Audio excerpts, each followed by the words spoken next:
আপোনাৰ চেহেৰাটো জুবিন কেতিয়াও নহয়, আপোনাৰ আদৰ্শ কেতিয়াও জুবিন নহয়। আপুনি মানুহৰ মাজত মানুহক বিভাজন কৰিবলৈ প্ৰতিটো মুহূৰ্তত চেষ্টা কৰি থাকে। ক'ত জুবিন হ'বলৈ আহিছে আপুনি? লাজ নাই? এনেকুৱা কথা কেতিয়াও নকব। এইবিলাক ধৃষ্টতা আচলতে।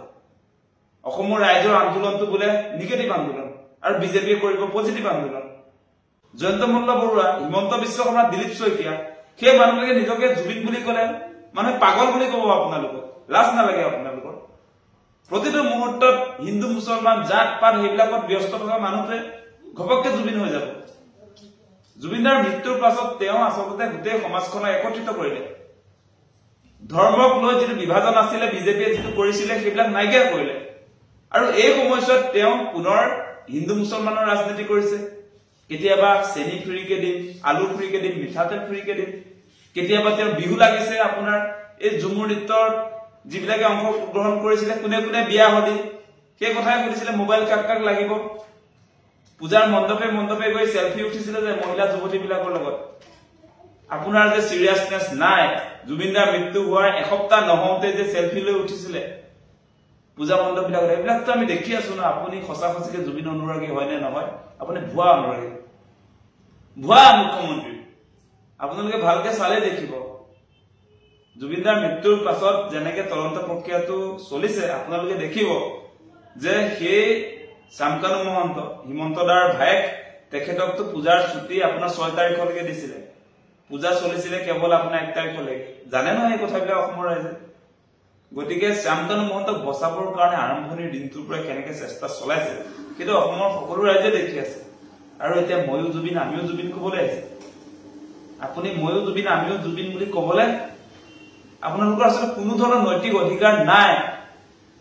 মই এটা কথা কৈছো, জুবিন দাই, আপুনি মই এটা চেলেঞ্জ দিছো আপোনাক যে জুবিন দাই নিজকে বাওঁপন্থী বুলি কয় আৰু হিমন্ত বিশ্ব শৰ্মাই বাওঁপন্থী বুলি ক'লে বাওঁপন্থী মানুহবিলাক তেওঁ দেখিব নোৱাৰে।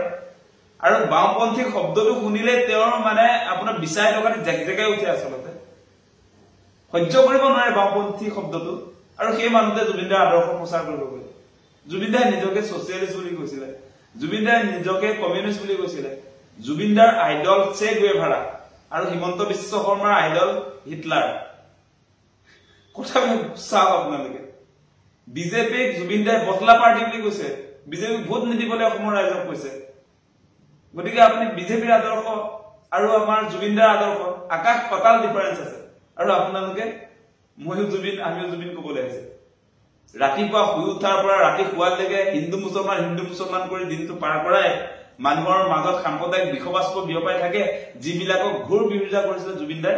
আৰু এইকেইটা এতিয়া আপোনাৰ ময়ো জুবিন আমিও জুবিন কৰিবলৈ আহিছে। লাজ নালাগে? জুবিনদাৰ নাম নলব আপোনালোকে। সঁচা কথা কৈছো, খং উঠি আহে। কিন্তু কি ময়ো জুবিন আমিও জুবিন? জুবিন হাৱাল হৈ গৈছে নেকি? 100 বছৰতে এজন জুবিন পাবনে নাই? আপোনালোক গোটেই বিজেপি সভা যে জুবিন হবলৈ গৈছে।